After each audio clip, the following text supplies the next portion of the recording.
আসসালামু আলাইকুম। আউযু বিল্লাহি মিনাশ শাইতানির রাজিম। বিসমিল্লাহির রহমানির রহিম।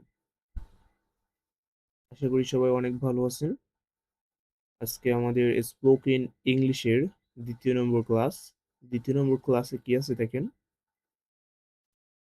সাবজেক্ট প্লাস am is এর plus supposed to plus verb 1। এটা কোন ক্ষেত্রে আমরা ব্যবহার করব? উচিত বা করার কথা। অর্থাৎ আপনার কোনো কিছু করা উচিত বা করার কথা এটা বোঝানোর জন্য আপনি কি ব্যবহার করবেন? সাবজেক্ট প্লাস am is এর plus supposed to plus verb 1। Okay, so I am supposed to আমার করার কথা। he, she, it is supposed to। তাহলে আমরা এখানে দেখতে পাচ্ছি এর পরে কি হচ্ছে? is হচ্ছে। এর পরে কি হবে? is হবে। she এর পরে কি হচ্ছে? is হচ্ছে। it এর পরে কি হচ্ছে? is হচ্ছে। তাহলে he is supposed to, it is supposed to, she is supposed to। ওকে, এবার we are supposed to, they are supposed to, you are supposed to plus verb 1। তাহলে আমার কোনো কিছু করার কথা I am supposed to, তোমার কোনো কিছু করার কথা you are supposed to, তাদের কোনো কিছু করার কথা they are supposed to, এই যে they are supposed to। ওকে, তারপরে আমাদের কোনো কিছু করার কথা we are supposed to, we are supposed to। So যাদের প্রোনাউনের সমস্যা আছে তারা স্ট্রাকচার অপশন দেখে কিন্তু করতে পারবেন। এখন আবার অনেকের সমস্যা আছে যে তারা এই যে ভার্ব 1, ভার্ব 2, ভার্ব 3 এগুলো বুঝে না। দেখেন একটা ভার্বের ৩টে ফর্ম হয়। কয়টা ফর্ম হয়? ৩টা। যেমন গো, ওয়েন্ট, গন। এই যে গো, ওয়েন্ট, গন, প্লে, প্লেড, প্লেড, এই যে ৩টে ফর্ম আছে না? এই যে ১টা, ২টা, ৩টা। এই প্রথমটাকে বলা হয় হচ্ছে V1। কি বলা হবে প্রথমটাকে? V1। দ্বিতীয়টাকে বলবেন V2। দ্বিতীয়টাকে কি বলবেন? V2 এবং তৃতীয়টাকে বলবেন V3। সো এই যে V1 ব্যবহার করতে বলছে তাহলে আপনাকে কোন ফর্মটা ব্যবহার করতে হবে? এই যে V1 অর্থাৎ গো, প্লে, প্লেড, প্লেড। এই যে প্লে প্রথমটা V1, দ্বিতীয়টা কি? দ্বিতীয়টা হলো V2 এবং তৃতীয়টা হলো V3। তাহলে আপনাকে যদি ব্যবহার করতে বলা হয় তাহলে প্লে, প্লে, প্লেজ। এখানে আপনি কোনটা ব্যবহার করবেন? V1 হিসেবে প্লে ব্যবহার করবেন। আচ্ছা। সো এই যে am is এর plus subject to plus verb 1 এটা কোন ক্ষেত্রে আপনি ব্যবহার করবেন?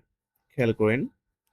নিয়ম বা প্রত্যাশা অনুযায়ী কোনো কাজ করা উচিত এমন বোঝায়। তাহলে নিয়ম বা প্রত্যাশা অনুযায়ী কোনো কাজ করা উচিত এটা বোঝানোর জন্য আপনি কি ব্যবহার করতেছেন? am is এর plus subject to plus verb 1। am is এর plus subject to plus verb 1। তো চলুন আমরা কিভাবে বাক্যগুলো তৈরি করব সেটা শিখে ফেলি। আমার তাকে ফোন করার কথা। সর্বপ্রথম আপনাকে একটা কাজ করতে হবে সেটা হলো আমার কথা। আমার কোনো কিছু করার কথা। তাহলে আমার কোনো কিছু করার কথা ইংলিশটা কিভাবে ব্যবহার করবেন আপনি? I মানে আমি, I এর পরে কি হচ্ছে? সেটা তো আপনি খুব ভালো মতন জানেন যে I এর পরে am হবে। ওকে? তাহলে I am আমার কোনো কিছু করার কথা supposed to। এই যে আপনি supposed to দিয়ে দিলেন। supposed to দিয়ে দেওয়ার পরে এই বাক্যকে আপনি প্রশ্ন করেন যে আমার কি করার কথা? উত্তর পাবেন ফোন করার কথা। কি করার কথা? ফোন করার কথা। ফোন করা ইংলিশ কি? call। সো এই যে call তাহলে আমার ফোন করার কথা I am supposed to call। আচ্ছা কাকে ফোন করার কথা বলুন তো? তাকে। তাকে ইংলিশ কি হবে? him। তাকে ইংলিশ কি হবে? him। এখন তাকে যদি আপনি he ব্যবহার করেন তাহলে কি হবে? হবে না। আপনাকে him ব্যবহার করতে হবে। যে he, him his, he subjective, him objective এবং হিজ হলো পজিটিভ ফর্ম। তাহলে আপনাকে কোনটা নিতে হবে? অবজেক্টিভ ফর্ম নিতে হবে। এই যে কল হিম, কি ব্যবহার করতে হবে? Call him. ওকে, এখন অনেকে আপনাকে বলবে যে গ্রামার বাদে স্পিকিং সম্ভব, কিন্তু গ্রামার বাদে আদেও স্পিকিং সম্ভব? আপনি যে বাক্যটা তৈরি করতেছেন সেটাও তো গ্রামার থেকে আসছে, তাই না? আমরা তো বিদেশি না যে আমাদেরকে গ্রামার বাদে স্পিকিং সম্ভব হবে আমাদের ক্ষেত্রে, তাই না?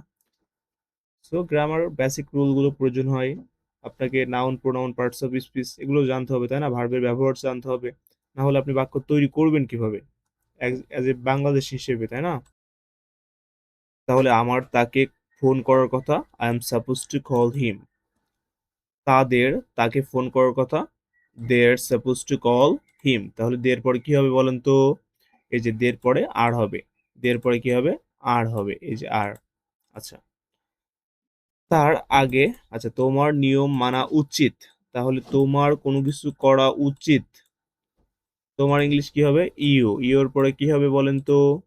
এই যে এখানে আপনার বইয়ের মধ্যেই দেওয়া আছে, ইউর পরে হচ্ছে আর। তাহলে ইউ আর, তোমার কোনো কিছু করা উচিত বা তোমার কোনো কিছু করার কথা, you are suppose to, you are suppose to. তাহলে ইউ আর সাপোজ টু, তোমার কোনো কিছু করার কথা। তোমার কি করার কথা উত্তর পাবেন মানা। তোমার কি করার কথা বা তোমার কি করা উচিত? তোমার মানা উচিত। মানা ইংলিশ কি হবে? ওবে। ওবে নিশ্চয়ই কি হবে? এটা হচ্ছে ভি ওয়ান ফর্ম। ওবেটা কি হবে? V one form. তাহলে তোমার মানা উচিত, you are suppose to obey. কি মানা উচিত? নিয়ম। নিয়ম ইংলিশ কি? রুলস। তাহলে দ্য রুলস, তোমার নিয়ম মানা উচিত, you are suppose to obey the rules. আমার নিয়ম মানা উচিত, I am supposed to obey the rules. তার নিয়ম মানা উচিত, তার ইংলিশ কি? হি। হির পরে কি হয় বলেন তো? ইজ হয়। হির পরে ভার্ব কি হয়? ইজ হয়। তাহলে হি ইজ সাপোজ টু। তাহলে তাও তার নিয়ম মানা উচিত, হি is supposed to obey the rules. তার আগে আসার কথা, তার আগে আসার কথা। আচ্ছা, তার কোনো কিছু করার কথা, তার কোনো কিছু করার কথা কি হবে? হি is supposed to, he is supposed two. তার কি করার কথা? আসার কথা। আসা ইংলিশ কি? অ্যারাইভ। নিশ্চয় আমার কাছে পৌঁছাবে, সো অ্যারাইভ। তার আসার কথা, he is supposed to arrive. কোথায় আসবে বা কখন আসবে? আগে। আগে ইংলিশ কি হবে? আর্লি। তাহলে তার আগে আসার কথা, he is supposed to arrive early.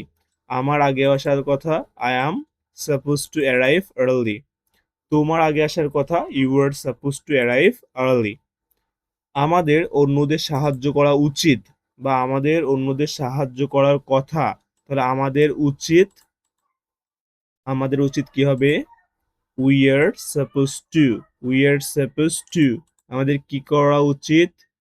সাহায্য করা। কি করা? সাহায্য করা। সাহায্য করা ইংলিশ কি হবে? হেল্প। সো আমাদের সাহায্য করা উচিত, we are suppose to help. কাদের সাহায্য করা উচিত? অন্যদের। কাদের?